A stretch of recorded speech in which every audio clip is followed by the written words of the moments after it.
कौशाम्बी में नाबालिग के साथ दुष्कर्म और राम बाबू तिवारी की जहर खाकर हत्या।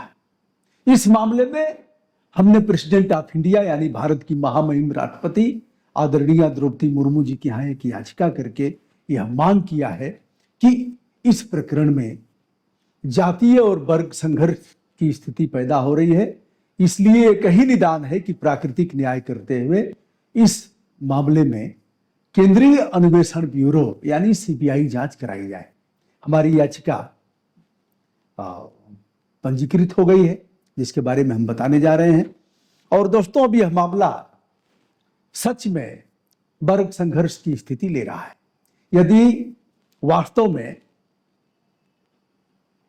नाबालिग बेटी के साथ सेक्सुअल हैरेसमेंट हुआ है तो यह गंभीर अपराध है जिसमें पुलिस ने जेल भेजा।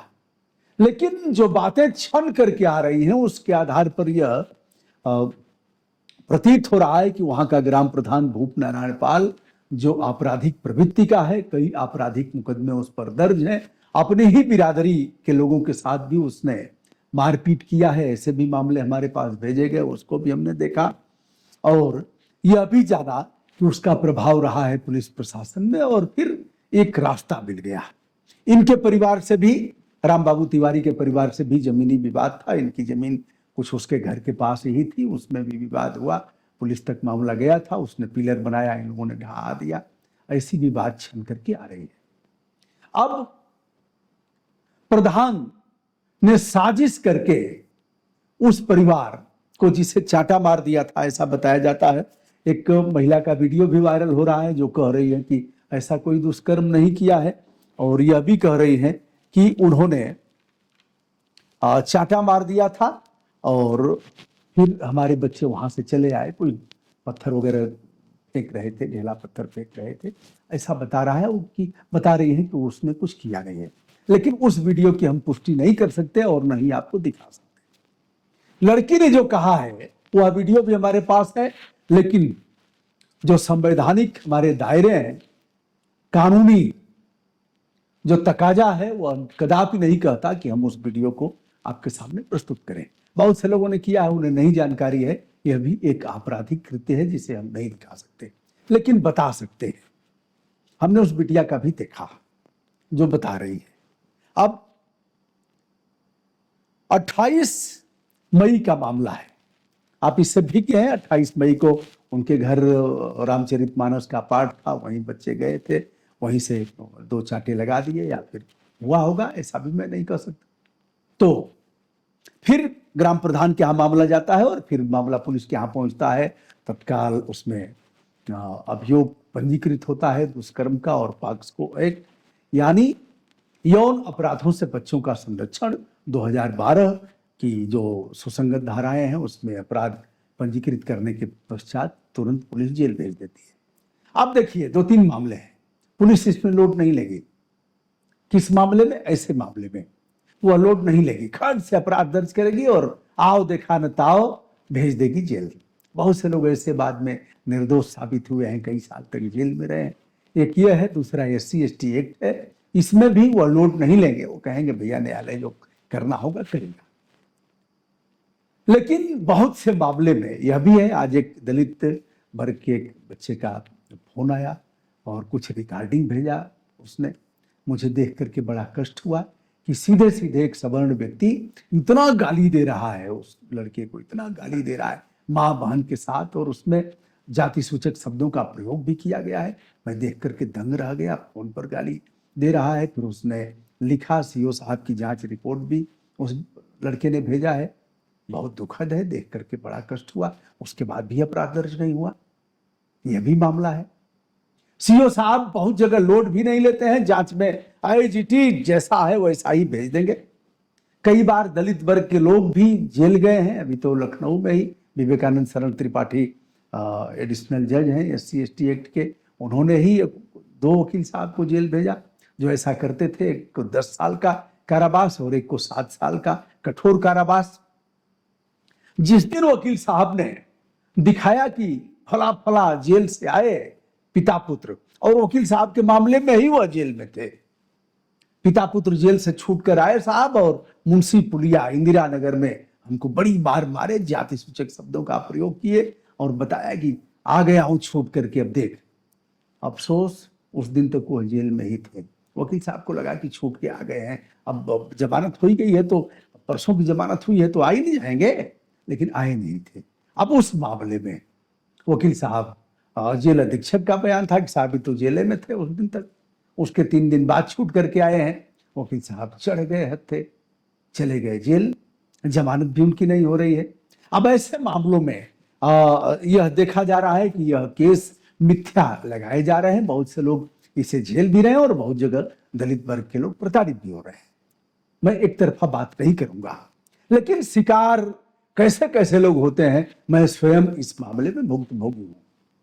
अब आइए दोस्तों, इसके बाद राम बाबू तिवारी अधिकारियों के यहां दौड़ते हैं। यदि अधिकारियों ने सौहार्दपूर्ण वातावरण में बात कर लिया होता कि तिवारी जी पानी पीजिए और चाय पीजिए, चाय मंगा करके पिला देते और कहते हम इसकी जांच कर रहे हैं, तो वह व्यक्ति जहर खा करके नहीं मरता।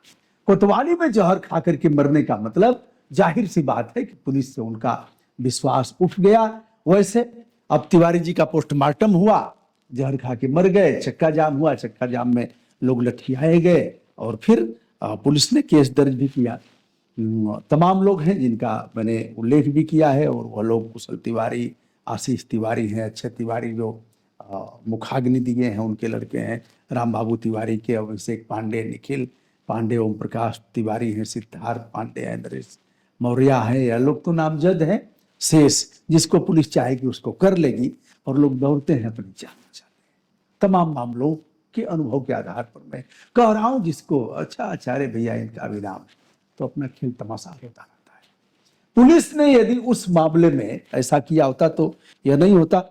अब देखिए, हम दिखा दे रहे हैं, हमारी याचिका दर्ज हो गई है और मैं इसको पढ़ के सुना भी देता हूं। प्रधान फरार है, और मैं डाल देता हूं, आप खुद पढ़ लीजिएगा, और पढ़ करके सुना भी देता हूं। प्रधान फरार है, कई एक मामले उसके ऊपर गंभीर आरोप लगे हैं। भूप नारायण पाल प्रधान का नाम है, और तिवारी परिवार से उसका जमीनी विवाद चल रहा था, जैसा कि बताया गया है। अब जो मैंने किया है उसे देखिए।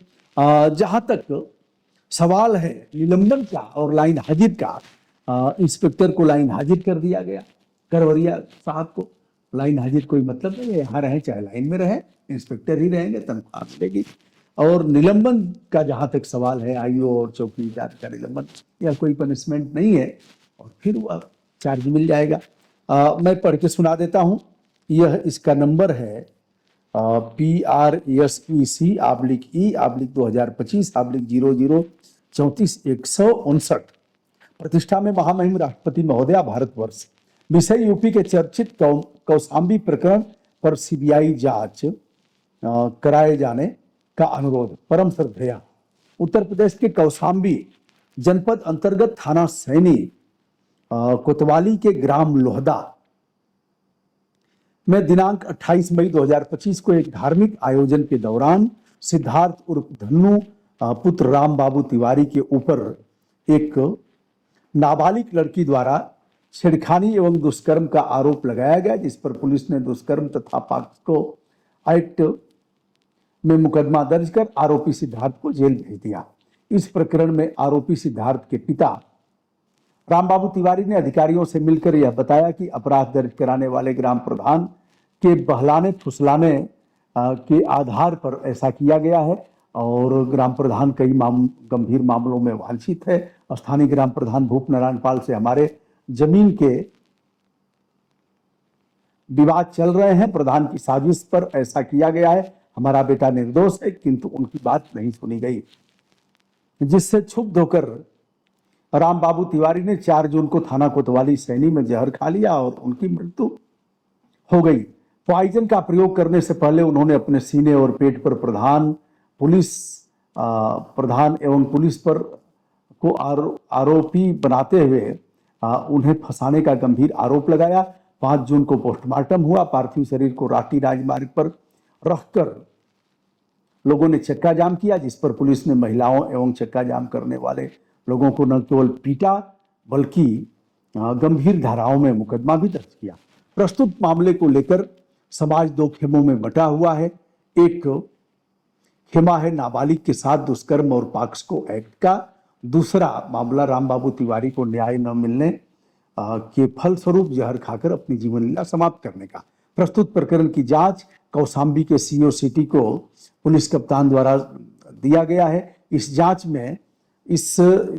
से मुझ सहित पूरा समाज संतुष्ट नहीं है, क्योंकि वह हर हालत में दोषी पुलिस कर्मियों का बचाव करेंगे। थाना कोतवाली सैनिक के इंस्पेक्टर विजेश करवरिया को लाइन हाजिर कर दिया गया है। वहीं चौकी प्रभारी आलोक राय एवं विवेचक इत्यादि को निलंबित किया गया है, जो इतनी बड़ी घटना में पर्याप्त नहीं है।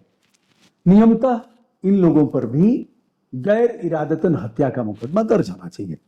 पुलिस का लिपापोती इतने बड़े मामले में की जा रही है। हम प्राकृतिक न्याय के आलोक में आपसे अनुरोध कर रहे हैं कि उक्त गंभीर प्रकरण की जांच केंद्रीय अन्वेषण ब्यूरो से कराए जाने की महती कृपा करें, जिससे कि कौशाम्बी सहित पूरा प्रदेश जाति एवं वर्ग संघर्ष से बच सके तथा दूध का दूध पानी का पानी हो सके। की गई कार्यवाही से अवगत कराए जाने का विनम्रता पूर्वक अनुरोध किया जाता है। बहुदीय ब्रजभूषण दुबे, सामाजिक कार्यकर्ता, स्वतंत्र पत्रकार एवं यूट्यूबर, ग्राम पोस्ट यूसुफपुर, थाना सादियाबाद, जनपद गाजीपुर, उत्तर प्रदेश। और हमारा व्हाट्सएप नंबर है 9452455444। दोस्तों, यह रहा मामला। मैं प्रयास भी करता हूं जाने का, अपनी अपनी सीमाएं हैं, मैं देखता हूं, मैं भी चाहता हूं। मैंने कहा था, कई लोगों के फोन आए, कई लोगों के कमेंट आए उल्टा सीधा। मैंने कहा पाल समाज की बेटी भी हमारी बेटी है, अपनी बेटी है, ब्रजभूषण दुबे की बेटी है। और अगर राम बाबू तिवारी ने जहर खा करके अपने जीवन लीला को समाप्त किया है, तो वह भी अपने हैं, पराये नहीं है। उनका बेटा यदि निर्दोष रूप से फंसाया गया है तो उसकी शादी भी नहीं होगी, पूरा जीवन बर्बाद हो जाएगा। तो हम उस पक्ष के भी धारक हैं, इस पक्ष के भी धारक हैं। दूध का दूध तथा पानी का पानी होना चाहिए, न्याय होना चाहिए इस मामले में। तो दोस्तों, प्रेसिडेंट ऑफ इंडिया महामहिम के यहाँ हमारी याचिका पंजीकृत हो गई है। इस पर यथोचित आदेश भी होगा और कार्रवाई भी होगी, ऐसी उम्मीद हमारे द्वारा की जा रही है। दोस्तों, मैं हूं ब्रजभूषण दुबे। संपूर्ण विनम्रता के साथ हमारा प्रोग्राम स्वीकार करें। बहुत बहुत धन्यवाद। यदि कौशाम्बी पहुंचता हूं तो आप बताइएगा, अपना नंबर दीजिएगा, मैं प्रयास भी करूंगा, अगर अगल बगल के होंगे उस गांव के तो मुलाकात की होगी। नमस्ते, शुभकामनाएं।